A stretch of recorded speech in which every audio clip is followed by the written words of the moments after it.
Very nice. So if you can squeeze in somewhere. I think it's a bit more room on my right, over here on your left.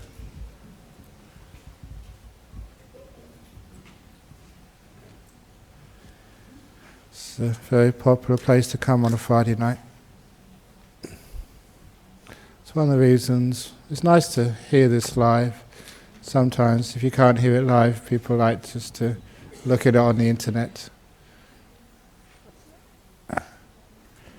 Okay.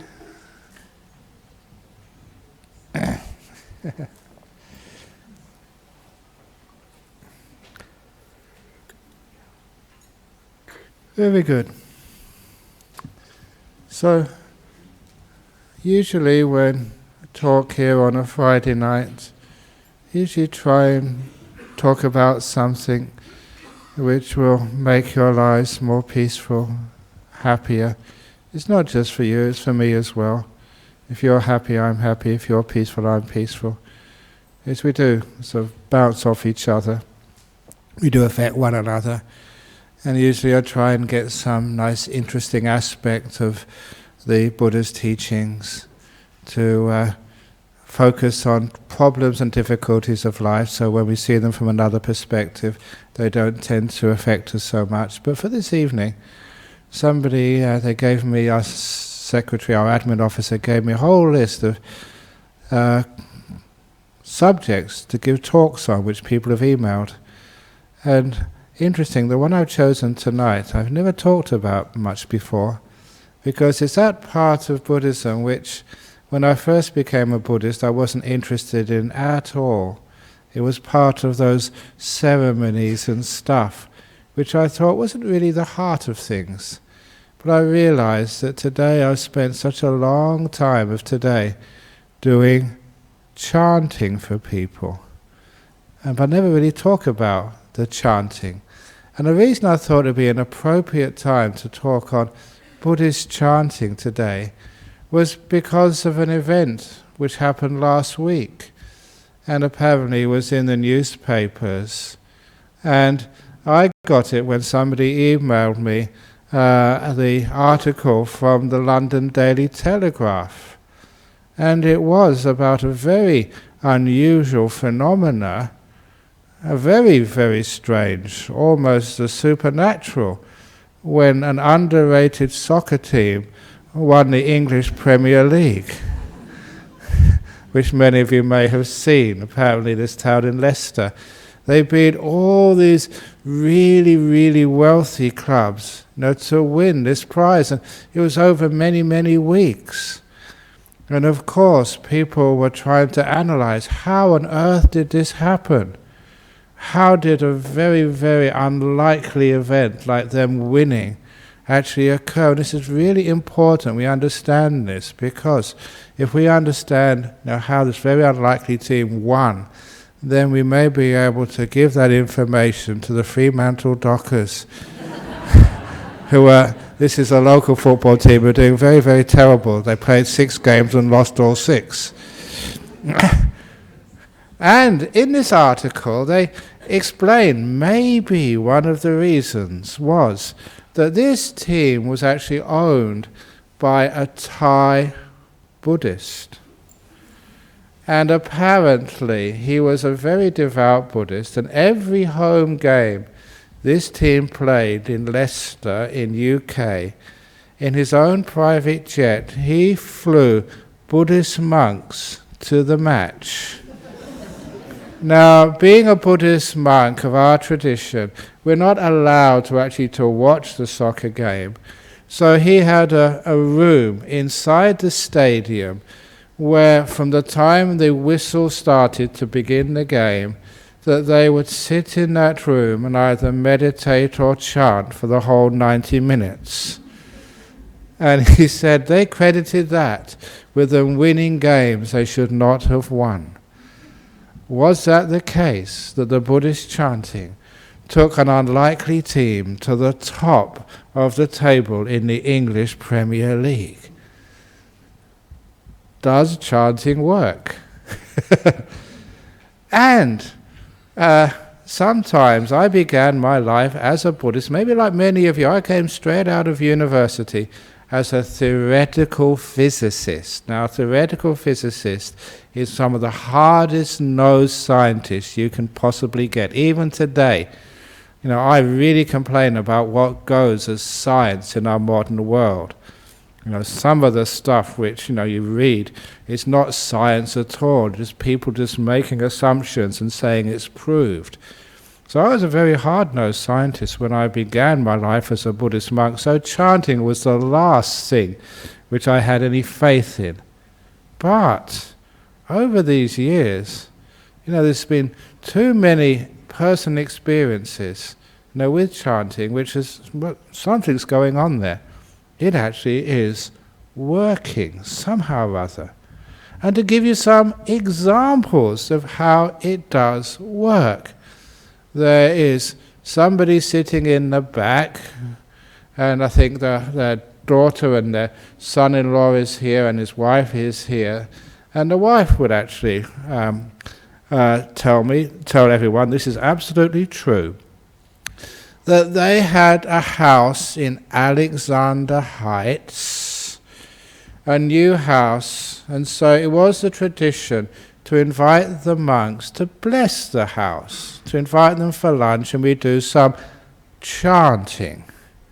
And after the chanting was complete, we all went back to our monastery, and I don't know, it was a week or 2 weeks later, the husband, who was very, very hard-working, he left very early in the morning. And maybe an hour later, she was woken up. There was a sound, in the downstairs of the 2-story house. So she went down to investigate, thinking her husband must have left something and returned home. But it wasn't her husband she saw halfway through the kitchen window. It was a burglar. A burglar was trying to get into the house, was halfway through the window, so she shouted at the burglar, and the burglar went out the window and just ran away. And she checked her house, and there was nothing stolen. And of course, next she rang the police, and she also had the courtesy to ring her neighbors. And her closest neighbor told her, "You are stupid. I told you there are burglars around. You should install this $30,000 security system which I installed. And then you don't have to worry." But when her neighbor, who spent $30,000 on high-tech security system, when she checked, the burglar had already been through her house.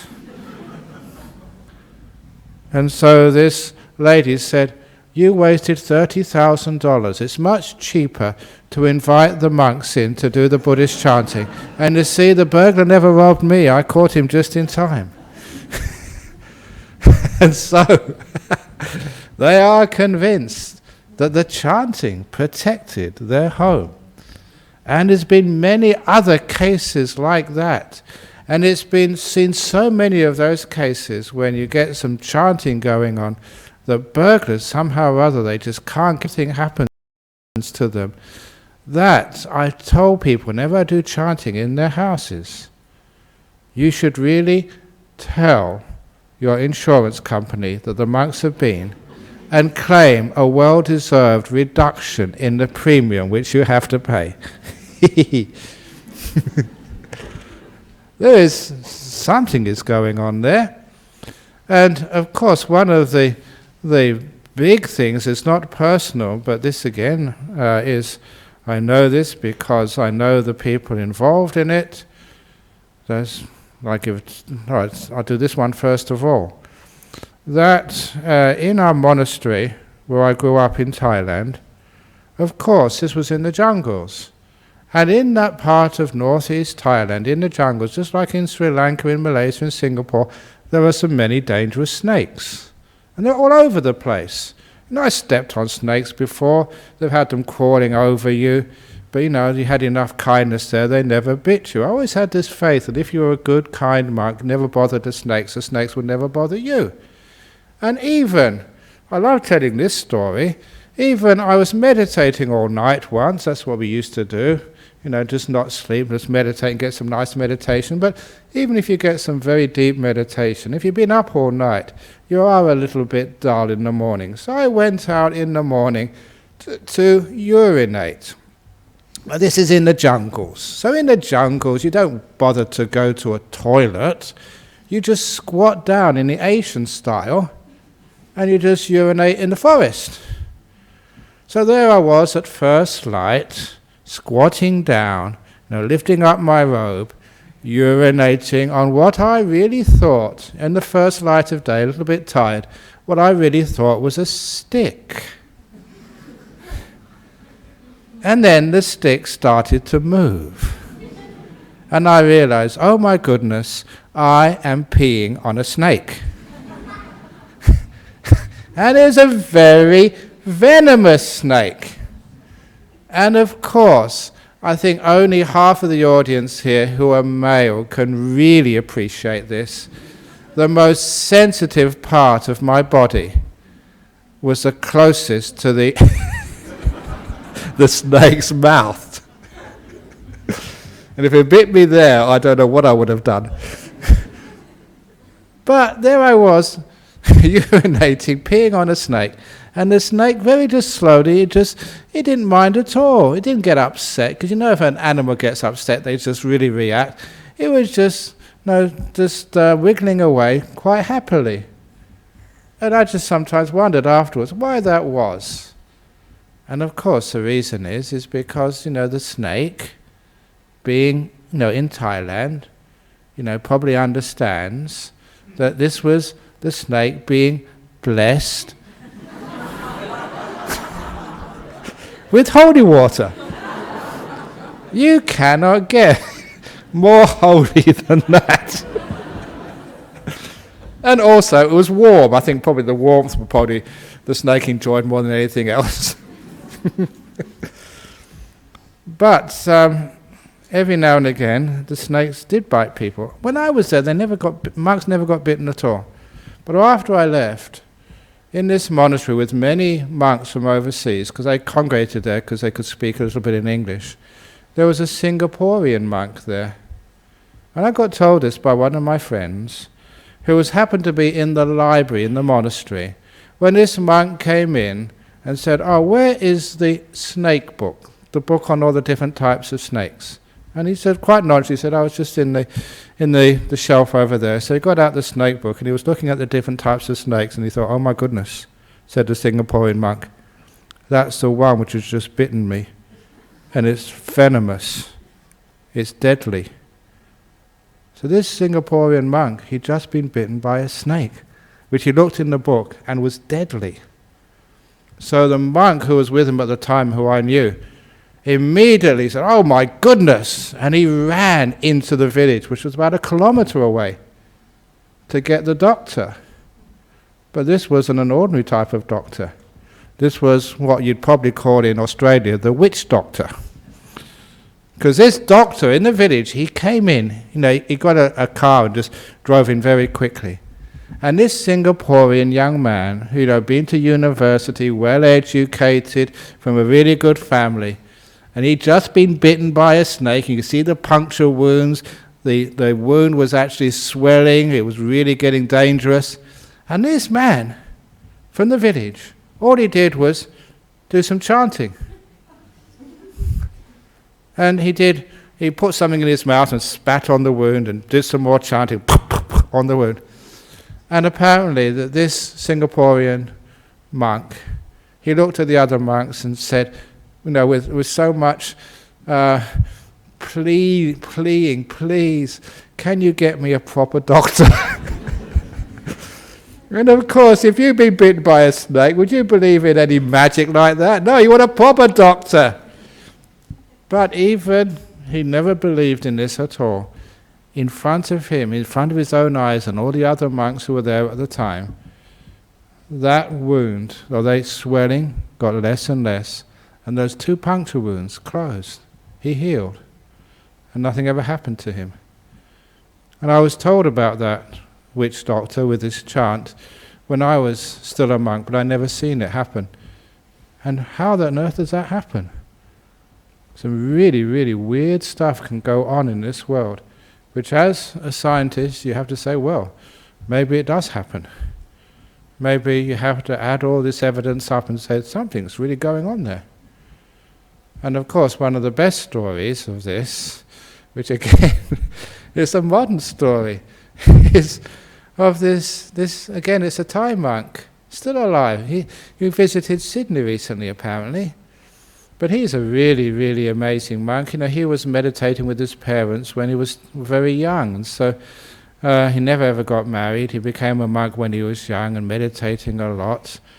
And apparently he just happened to be in the town of Houston, United States, at a very important moment because, in Houston, that's the headquarters of NASA, the National Aeronautical and Space Administration of the United States. And they just happened to be installing a mainframe computer there, costing many millions of dollars, and having installed it and programmed it, they could never really boot it up. If you've ever tried messing around with your computer, sometimes even experts can't understand what's going on. And because this was NASA and it was costing them millions of dollars, they invited every expert they could find from North America, flying them first class into Houston to try and get them to fix up the problem. No one could fix it. And it just happened that there was one of the engineers happened to be a Thai Buddhist. And he just mentioned, he said, well, if we can't fix it up, we've got nothing to lose. There's a very, very good monk who's just in the temple, just not far from here. Because you've got nothing to lose. All these experts, they cost thousands of dollars. A monk, just a cup of tea, and they'll do anything for you. So with nothing to lose, they invited this monk into the room in which the mainframe computer, the big number cruncher, was located. And all he did was sit there and do some chanting, after which the computer started to work perfectly. That's no joke.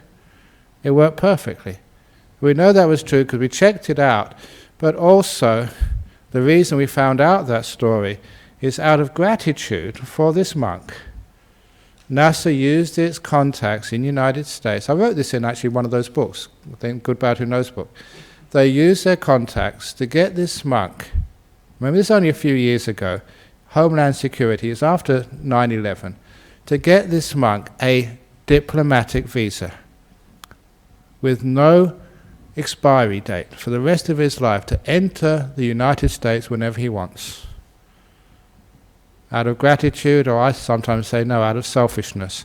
So if their computer breaks down, they can get him in as soon as possible. But that actually happened. That there, just from some chanting, it could fix a computer program. Now that is a fact. No one else could fix it. As soon as he went in and did this, it worked. What is going on there? What is this chanting business? This sometimes magic stuff.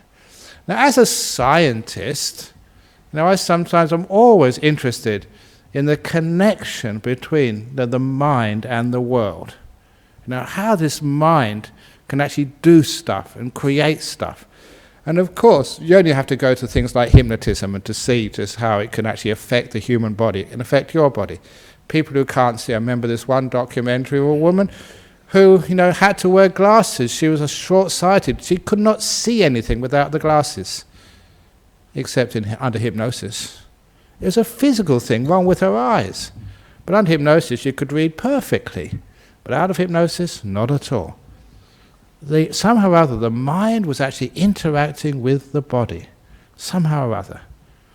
And that idea of the mind interacting with your own body, or even interacting with other people's bodies, or interacting with computers, or interacting with, I can't resist this story, even though many of you know it, even with this old Anagarika who stayed over the Anagarika, the men in white who stay in the monasteries. He stayed there for a year, really good meditator, and he went back to Germany to continue his academic career in a university. And he told me that he was, first day on campus, he passed the ATM machine. And he said the ATM machine made a noise.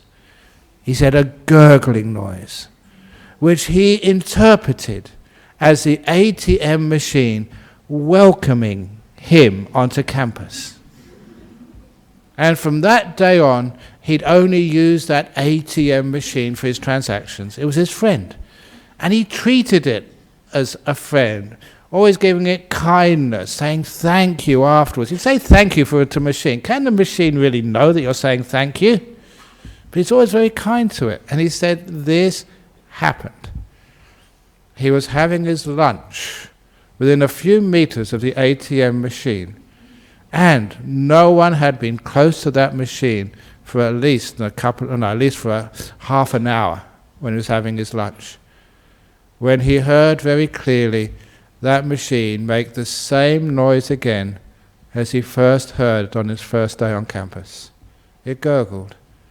And he looked around, and out of the machine came a 20 € note. No one had been close to the machine for half an hour. And he could not believe it. But, being a student and being poor, he went to the machine, took out the 20 €. But before he put it in his pocket, he waved it around. Does this belong to anybody? No one claimed it, so he put it in his pocket. His friendly ATM had given him 20 €, which is a lot of money. So can the mind give it a try? If you're short of cash,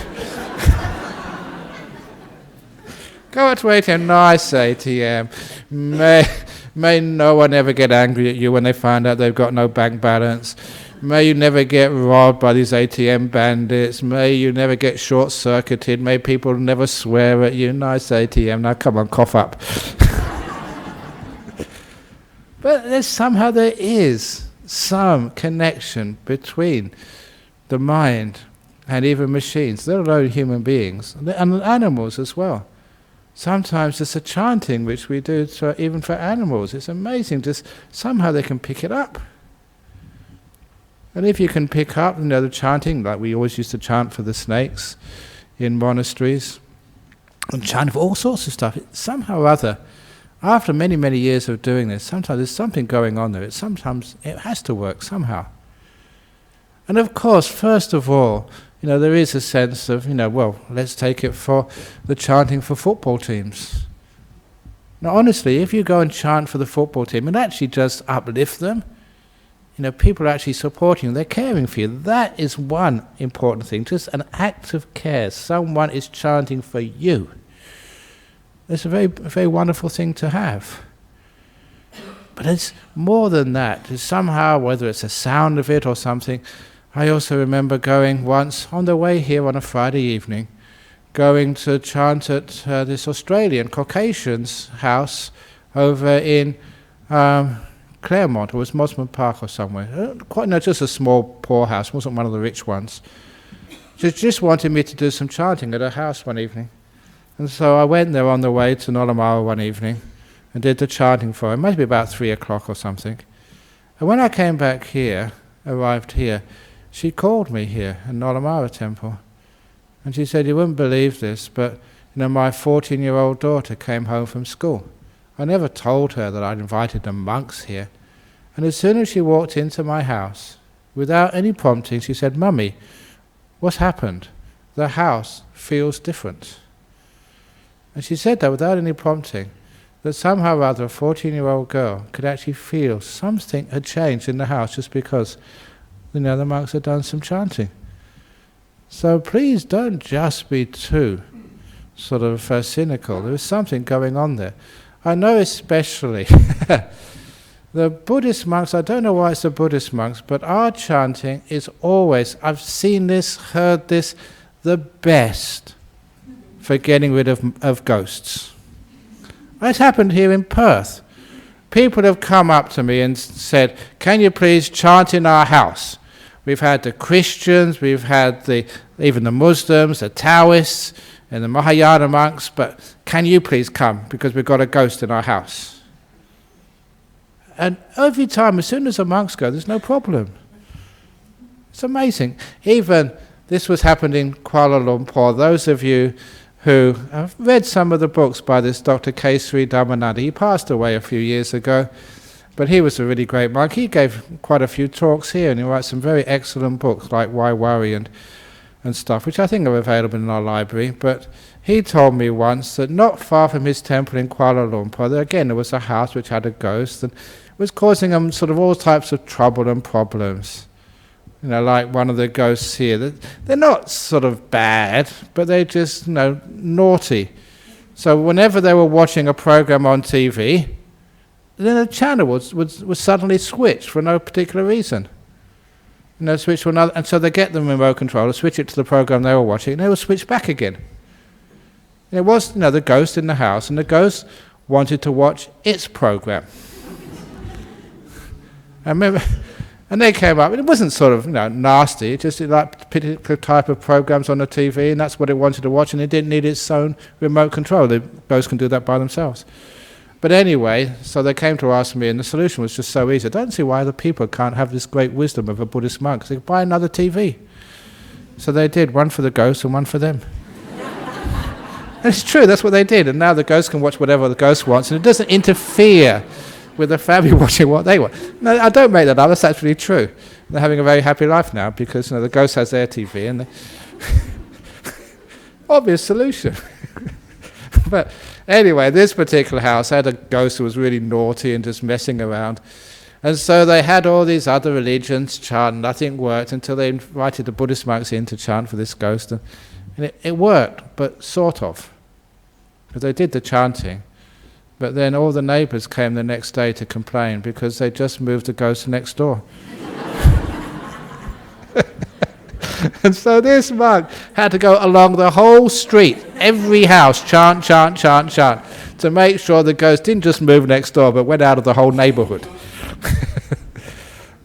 But these are actually true stories. So what is actually the chanting? Sometimes it is, if you really know what you're doing when you're doing chanting, you can actually use the power of your mind to affect things. The mind does have power. You can affect other people, especially if you're a monk who's been training on this for such a long time. You do have those sorts of effects on things. And so that means you can use it for a very good purpose. Now, I don't think it is such a good purpose just to chant, just so a football team can win. Because if I did that, if after this talk someone rang up, I think, was it Mr. Lyon, is he the coach of Fremantle Dockers? Yeah, ring him up and say, get this monk over there as soon as possible to chant for the Dockers. And then, of course, all the other teams would complain. Unfair. You can't do that, because that's not interfering with the sport. But if it's for like a really good purpose, so people can, just have a little bit better health, a little bit better happiness, can uplift them. And even just hearing some of the chanting so they can get a better mind. Curing a computer, I don't think that's a proper purpose, but it's pretty impressive. To cure a computer in NASA and to get this beautiful visa afterwards. But sometimes that it's been part of religious tradition for such a long time. And even when, say, there is like a funeral service, which is and one of the places where we do the chanting a lot, to be able just to pacify somebody. I remember years and years and years ago, that there was a Chinese funeral. It was over in Rockaby Road in Subiaco, and especially the wife, or the widow, of the guy who died, she was really, really going a bit crazy. She was beating her chest, and when I tried to give a little sermon, she jumped up and she went to the coffin, the casket, and started pounding on it. I don't know what she was saying in Cantonese or Hokkien or Mandarin or whatever, but it's certainly by her body language she was very upset at him for dying like that. And of course, that was the time when a little bit of chanting, because as soon as I started chanting, everybody calmed down.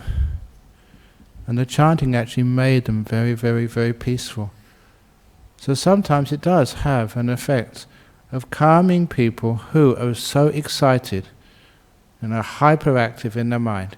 It gives them something to focus on, which can be very effective and diffusing very, very upsetting situations.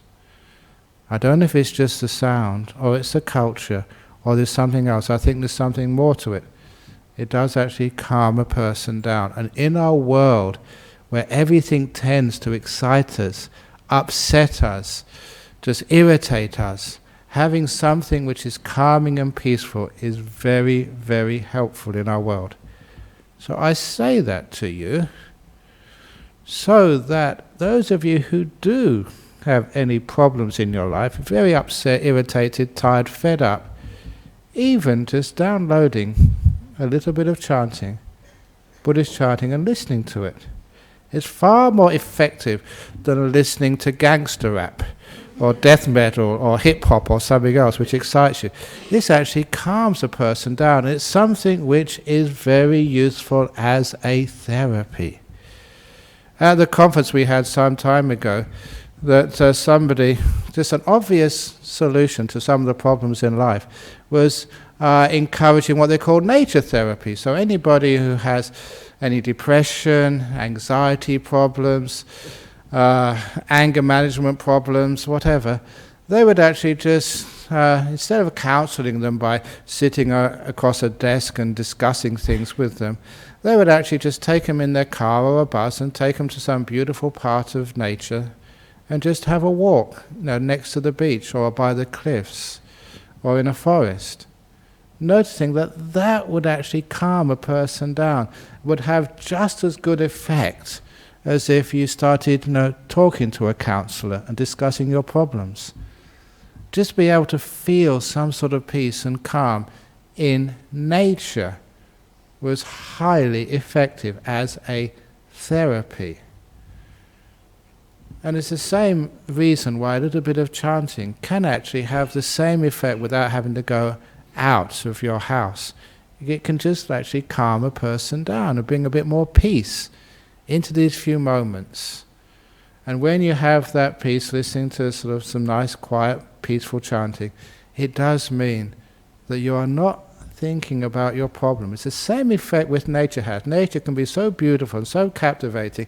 You may have all sorts of problems in your head, but when you hear sort of the sound of the waves, the surf on the rocks, or you feel the rain on your body, or you just go into the forest and you can hear the sound of so many birds in the forest, sometimes that is such a powerful, it overpowers your thinking mind. You can't resist it anymore. So you stop the thinking, which is where all the problems come, and you actually go out to the beauty of a wonderful natural environment. You can't resist it, and so it overpowers this obsessive thinking, which causes most of the problems in human beings. And the same with the chanting sometimes. It can be just so, even much better than even classical music, because it's so quiet and soothing and peaceful if it's done properly. And that means it is therapeutic, free, easily available. That's one of the reasons why we do this stuff, to help people, to make them a little bit calmer, a bit more peaceful. And so that will be one of the reasons also, as well as sometimes some of the magic part of it, which I don't know where that comes from, but I think maybe it is because, not just with ghosts, one of the reasons why, I used to joke about this when I was a young monk, because when I was a young monk, my chanting was terrible. And I thought, that's probably the way that we can get rid of the ghosts. Any self-respecting ghost, when they hear me chant, will run away as far away as they possibly can. But no, the chanting is much better these days. And so, it's something else there, some of the power which you can generate, peace, calm, stillness, and also the power of the mind, to be able to influence maybe other beings, to influence human beings, to get into people's body and to sort of resonate with some of the stuff inside of you in order to make this body healthier and of course more peaceful. And of course, many times, some of that chanting, I can't resist again. Another of the stories I only told about 2 or 3 weeks ago, the time when I chanted for the old Chinese man in Royal Perth Hospital in the ICU. Remember that story when I chanted for them and it was a miracle. They should have died, but they got better. The doctor said they should have died. And of course, as soon as they got better, that's when I got into big trouble, because the family had already arranged a funeral and everybody had come from overseas. And I came along with my powerful chanting, got them to live again. And they said, that's not what we wanted you here for, Ajahn Brahm. We wanted you to chant so they could die peacefully. We didn't want them to get better. We'd arranged everything. Now we have to do it all over again. And all the family have to go back overseas and come back another time when he dies properly next time. So the chanting is obviously very powerful, but I have to know which one it is. So I say, as a result of that, whenever I go to do chanting, I always ask, what type of chanting do you want? They get better chanting or die peacefully chanting? Let me know, otherwise I get it wrong. But it certainly, there's something in there which it works. And again, this is front in my mind, not just because of this football team, because of just this afternoon. I went to do some chanting for a company, because I've known them for a long time, and known them when they just started off in a building company and a developer, and they started off from really nothing, and they've done very, very well over the last 20, 30 years. And their chief financial officer, he's a Greek Orthodox Christian. And he said to me, when he was writing out the check, which was substantial, he said, I'm not a Buddhist, but I've noticed that every time we invite you to chant on our building sites, everything goes perfectly. But when we forget to invite you, there's always problems. Every time we invite you, the sales happen, apartments. When we don't invite you, we can't sell anything. And he said, I've noticed this, and I'm not even a Buddhist. I'm a Christian. But anyway, here's your check. A lot of money. This time was for the nuns' monastery. And when they get this from other people, not Buddhists, and Caucasians, not just superstitious people, there's something which is really going on there in all religions. So sometimes when we do a bit of chanting, like before the meditation, the chanting we do here, that was actually recorded by the nuns. There's something in it which is, please make use of. Even doing a bit of chanting before you do your meditation, it just calms the mind down and makes it easier to be still. And that's why very often in many countries of the world they do a little bit of chanting just to calm people down. I often think that one day we'll have that chanting available at the Parliament House to calm the government and the opposition down. Because you know what happens when people get too excited and angry? Nothing gets done. We get really upset at the people we like and love. So it's nice to do a little bit of chanting every now and again, and to listen to it, to learn it even. And that actually really helps. And some of that chanting can be very, very inspiring as well. Because what the actual words mean, it's old teachings of the Buddha. And some of those teachings are very, very profound. We usually chant it, in sort of different languages. If you ever hear Tibetan chanting, or the Pali chanting of the Theravada monks, or the Mahayana chanting in Chinese, sometimes people don't understand what it means, but it sounds very beautiful. Just like, because we're friends with the monks at New Norcia, we go and visit them once a year. They come and visit us. I remember once they just said, "Can we listen to your chanting?" And I was really embarrassed because the Benedictine chanting, that is world famous. It's beautiful stuff. When actually they listened to our chanting and said, it's amazing. It's different than ours, but they could see the beauty in it, as we could see the beauty in their chanting. The old Gregorian chanting, which is very, very powerful. And you listen to that, and sometimes it just gets right inside of you. There's something over those centuries which our cultures have learnt to touch something deep inside the heart and to uplift it and make it very beautiful and peaceful. So that's why it is really, really, really important. And it can be just another aspect, of what we can supply for your health and happiness and well-being. And even just the other time we do lots of chanting is on weddings as well, on wedding blessings. They want to be blessed. And just, you see these two people really quite excited, just calming them down when they're listening to some Buddhist chanting. And just really beautiful chanting of wishing them just happiness and well-being in their life together. Let none deceive another or demand or despise anybody in any state. This is a chant which we do in English as well here.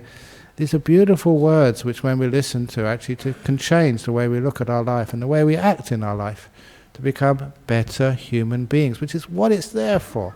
It's not a product to sell, but it's even part of this meditation, the ability to do something or to hear something which can actually change us and make us better human beings. Calmer human beings, to bring some peace with these chants, so that it calms us down so we can get a space in which we can understand and see what we're doing. Sometimes it takes us to a different level. That's why I know that sometimes the Christian church, the Benedictine chanting is beautiful, but sometimes when they start playing rock music belongs in a club or nightclub or something, but not sort of in a church. It's too exciting. Sometimes spirituality is so much noise in the world. It's nice when it becomes calm and peaceful and soothes people and makes them to become more peaceful human beings. As I said last week, if we can develop more peace in our lives, and this is one way to generate that peace with some of this wonderful chanting. We can develop more peace in our lives. We'll become much healthier, both physically and emotionally. It's one of the reasons why there are so many problems, I think, in this modern world, so many cancers, heart disease. We were so stressed out because there's nothing, it seems, in our world can actually calm us down.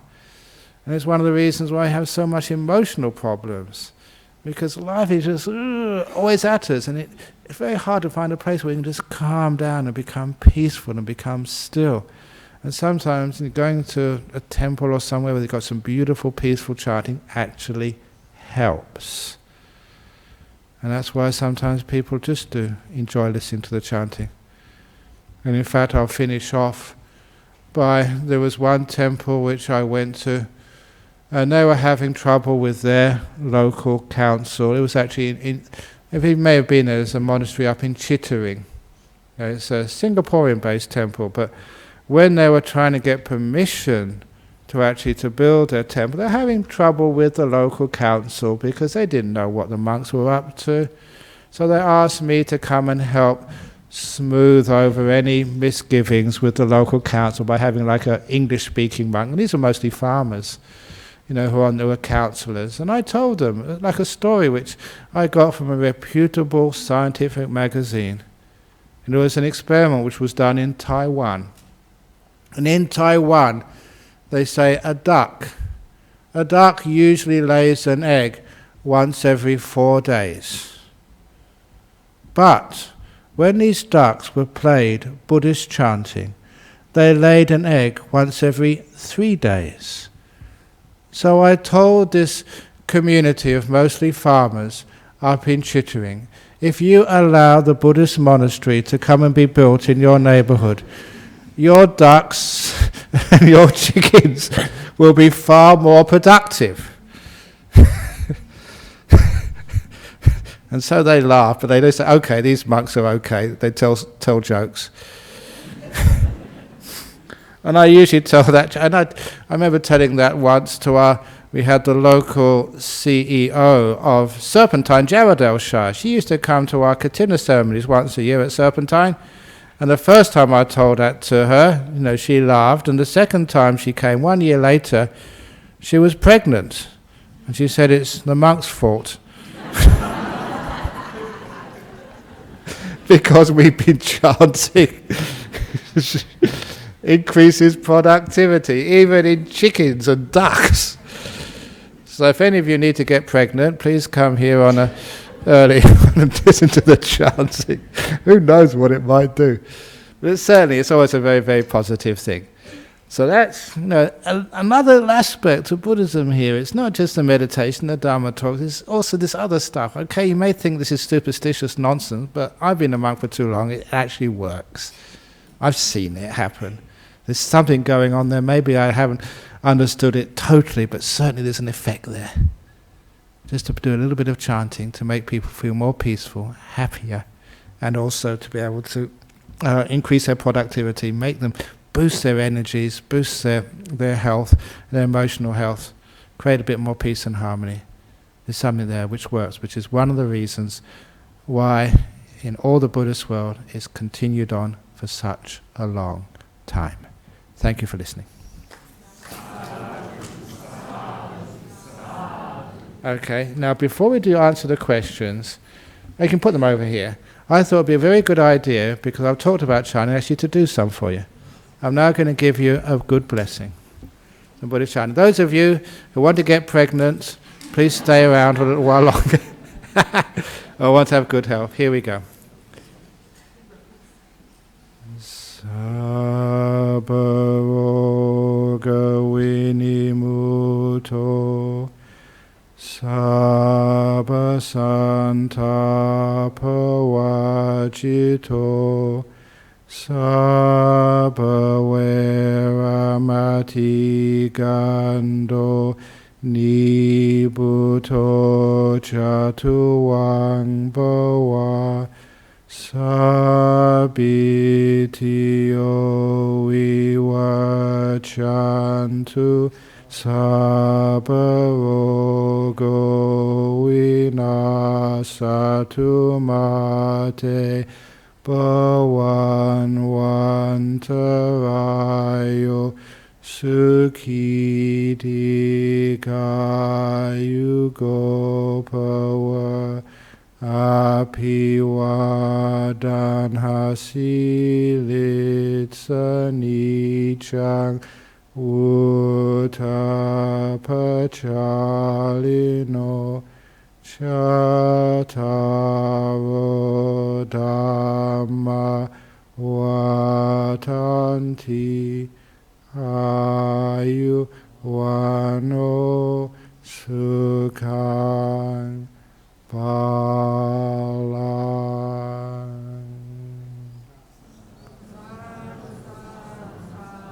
Okay, just give you some peace in your hearts. Okay, the next first question. Is it possible that chanting can help with someone who's sick or have fear? Of course it does. A little bit of chanting, if you're sick, can increase your happiness, your health, your well-being.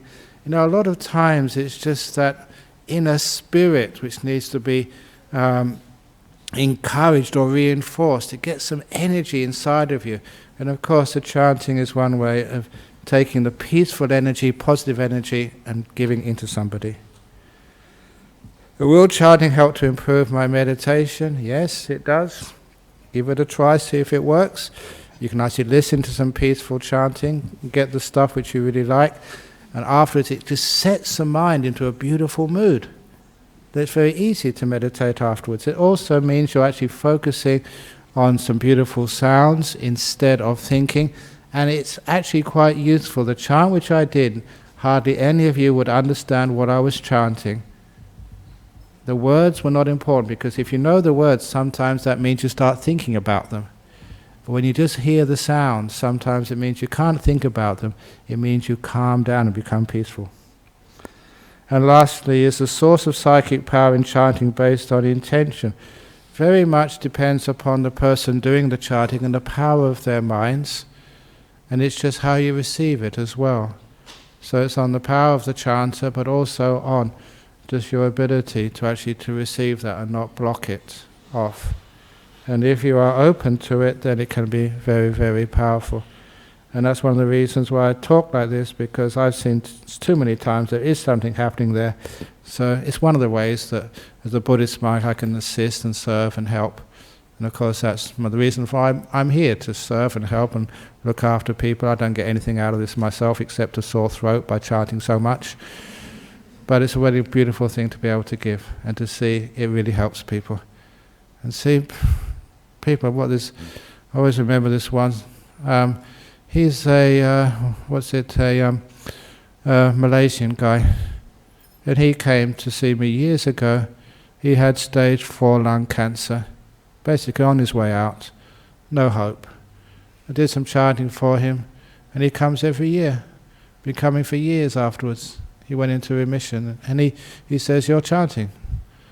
And so, I don't know if it's my chanting, but I'll take his word for it. And I'm just happy that I give him a few extra years of life. So, the intention is there, and he received it, so please, allow it to work. But please, if somebody charges you for the chanting, that's the wrong intention. It should always be given for free. Just, the joy of... Well, this chanting costs $10, this is $50, this is $100. Then it says, this is not sort of a supermarket religion. So that means the chanting has got wrong intention and it won't work. Okay. So any questions from the floor here? Yes? There, can you get there? Faster. Thank you.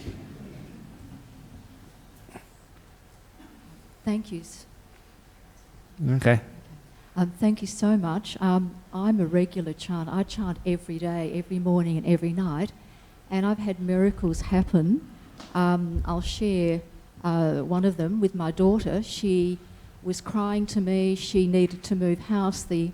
Her landlord wanted to sell, and she had 3 cats. She couldn't find anywhere to go. Nobody wanted the cats. She was building a house just around the corner, and that was a problem, that any place would have been miles and miles away. I chanted for her for half an hour, and she rang me 10 minutes later. She said, "Mum, you've been chanting for me, haven't you?" I said, "Yes." The landlord rang and changed his mind, and she could stay there. She stayed there literally till the house was built, and then he said he wanted her out, that she had to then move, and she then went into her own home. So that's one. And another miracle that's happened with my daughter, my chanting, is she got let off $85,000 from the taxation department. So how's that? That is a miracle. Yeah, so, a friend of mine went crazy when her husband passed away. She's an elderly lady. She was roaming the streets, going crazy. We chanted for her. No monks, no nuns, just lay people. We chanted. We believe in the power of chanting, out the Buddhists. And we chanted for her, and she got well. So you don't have to be a monk. Please, everyone, you can chant, because it's amazing. Absolutely amazing. Thank you. There we go. Who knows? Very good. Thank you. Okay, very good. So we're going to... Some more over there? Finished? Or yeah. Okay, yeah. Go on. Thank you. Sorry, I can't really understand what is chanting. I'm so sorry. What we were chanting is not that important, what we were chanting. It's just the sound of it and the intention. Sometimes the chanting is like a vehicle, like a car or a bicycle or a truck. It doesn't really matter what the vehicle is. It gets you to where you need to go. So even more important than the words of the chant is the feeling that people give when they do the chanting. That is more important than anything else. Some chants have got more power than others, especially the person who's chanting, because I know exactly what I'm chanting. So because I know what I'm chanting, I know the words, what they mean, that gives it a bit more power. I know what I'm giving you. I'm sorry, I can't understand what is chanting mean. Okay, it's just the chanting, it's just what I was doing at the very, very end when I gave you that blessing. That is the chanting, yeah. Thank you. Okay, yeah, it's just a word. In the back, yeah? Few years ago, my dog is passed away, and after 15 years, I was absolutely furious.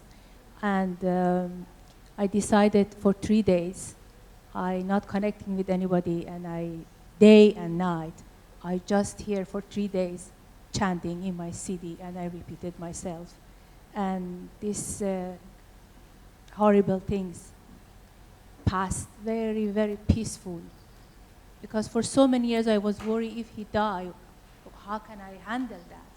But with hearing chanting for these 3 days, is past this sadness very smooth and easily, and still I continue. Still, especially when I'm in traffic, I always put my CD for chanting. Then I can tolerate. Thank you. Very good. Traffic. Excellent. Okay. So it's another interesting talk, something different. So we can actually finish off now by doing some very quick chanting and a little bit of bowing. And if you want to know where those chants are, you can find them in the books which are in the library, the little end of the talk chant. And then afterwards, if you need to talk to me, I'll be here afterwards.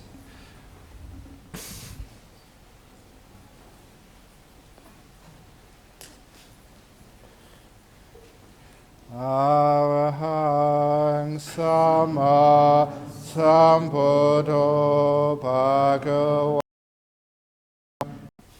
Suwakato Bhagavata Dhammo Dhammang Namasami Supatipano Bhagavato Sawaka Sangho Sanghang Namami.